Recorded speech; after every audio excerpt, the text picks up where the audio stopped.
जय हिंद बच्चों। आज हम लोग पढ़ने जा रहे हैं हृदय की कार्यविधि। हमारा हृदय किस तरीके से कार्य करता है ताकि रक्त का परिसंचरण पूरे शरीर में अच्छे से हो सके, इसके बारे में जानते हैं। सबसे पहले मैं आपको ये बताना चाहूँगी कि जो हमारे शरीर में अशुद्ध रक्त होता है उसको शुद्ध कर, अशुद्ध का मतलब जिसमें कार्बन डाइऑक्साइड मिली हो, और जब ये कार्बन डाइऑक्साइड युक्त रक्त जो होता है इसको हम अशुद्ध रक्त कहते हैं, तो इसका शुद्धिकरण होना आवश्यक होता है। तो शुद्धिकरण के लिए इसको भेजा जाता है फेफड़ों में। तो एक तरीके से आप कह सकते हैं कि जो फेफड़े होते हैं ये हमारे शरीर का शोधन कक्ष हैं। शोधन कक्ष मतलब जहाँ रक्त का शुद्धिकरण किया जाता है, और जब वहाँ रक्त शुद्ध हो जाता है तब ये शुद्ध रक्त फिर से एक बार हृदय में आता है। कैसे, देखिए। इसको समझने के लिए मैंने रेखांकित चार्ट बनाया है। अगर आप इस चार्ट को बना के याद कर लेते हैं और फिर जब आप इसको अपने शब्द देना भी चाहेंगे तो बहुत आसानी से आप लिख पाएंगे। तो मैं आपको ये बताना चाहती हूँ कि फेफड़ों में जब शुद्धिकरण की क्रिया हो जाती है तो शुद्ध रक्त आता है बाएं अलिंद में। जिन नलिकाओं के द्वारा आता है उसको हम कहते हैं पल्मोनरी शिरा। शिरा कौन सी होती है? जो अंगों से रक्त को लाती हैं। लेकिन शिराओं में हम पढ़ते आए हैं अशुद्ध रक्त होता है, लेकिन चूंकि ये फेफड़ों से आ रही है, पल्मोनरी, पल्मोनरी मतलब फेफड़े, फेफड़ों से आ रही है, इसलिए इनमें शिरा होने के बावजूद भी शुद्ध रक्त है। और शिरा है लेकिन स्लो रक्त नहीं बह रहा है, बहुत तेजी से बह रहा है। तो ये रक्त आता है पल्मोनरी शिरा से बाएं अलिंद में। फिर ये कपाट है जिसको हम कहते हैं द्विवलय कपाट। इस कपाट के द्वारा आता है ये बाएं निलय में। बाएं निलय से ये सब अंगों में जाता है महाधमनी के द्वारा। महाधमनी में जाना इसका क्यों जरूरी है?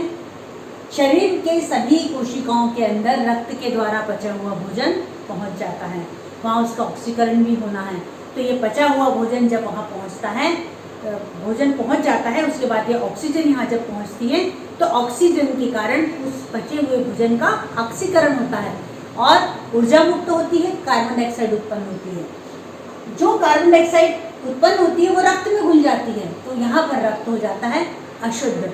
कार्बन डाइऑक्साइड युक्त रक्त को हम अशुद्ध रक्त कहते हैं। ये अशुद्ध रक्त फिर सारे अंगों से इकट्ठा हुआ आता है दाएं अलिंद में।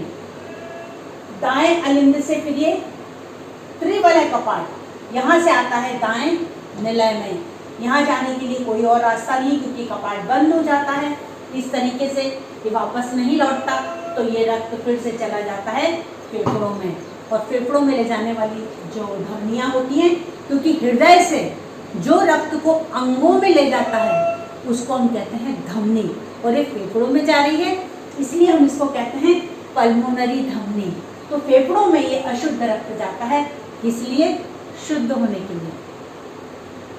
जब वहाँ पर रक्त शुद्ध हो जाता है मतलब उसमें ऑक्सीजन मिल जाती है, कार्बन डाइऑक्साइड रिलीज हो जाती है, तब वो शुद्ध रक्त फिर से पल्मोनरी शिरा के द्वारा बाएं अलिंद में आता है और इस प्रकार से ये चक्र चलता रहता है और पूरे शरीर में रक्त का परिसंचरण हो जाता है। एक बात और आपको बताना चाहूंगी कि हमारे हृदय के मान लीजिए ये 4 कक्ष हैं। इसमें फेफड़ों से सबसे पहले शुद्ध रक्त आया बाएं अलिंद में, फिर बाएं निलय में, मतलब एक बार हृदय में आ गया, उसके बाद बाएं निलय से महाधमनी के द्वारा पूरे शरीर में गया।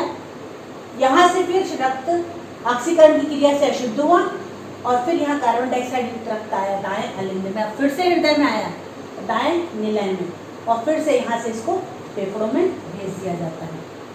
तो हृदय में 2 बार रक्त का परिसंचरण हुआ, इसलिए इसे दोहरा परिसंचरण भी कहा जाता है। आइए अब इसका विजुअल देखते हैं। मानव हृदय पेशियों के समान एक रचना है जो वक्ष गुहा में पाई जाती है।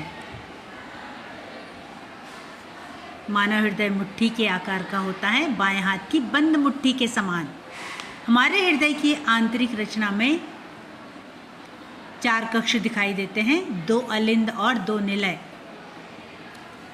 ऊपरी भागों को अलिंद, दायां अलिंद और बायां अलिंद कहते हैं। नीचे के दोनों भाग दायां निलय और बायां निलय कहलाते हैं।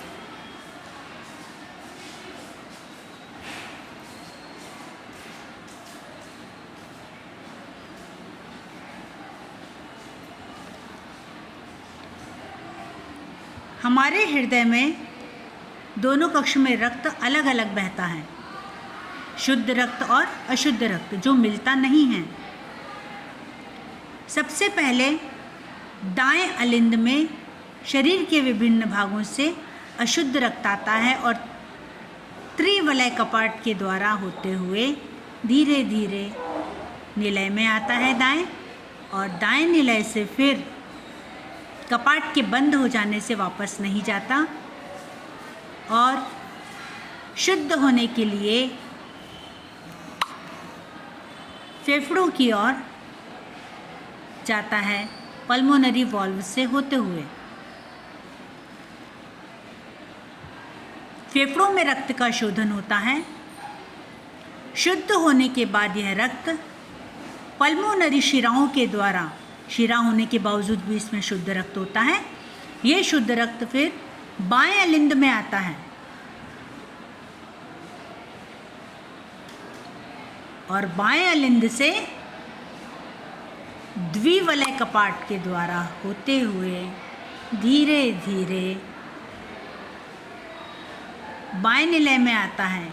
कपाट के बंद हो जाने से रक्त वापस बाएं अलिंद में नहीं जाता और निलय के संकुचन से यह शुद्ध रक्त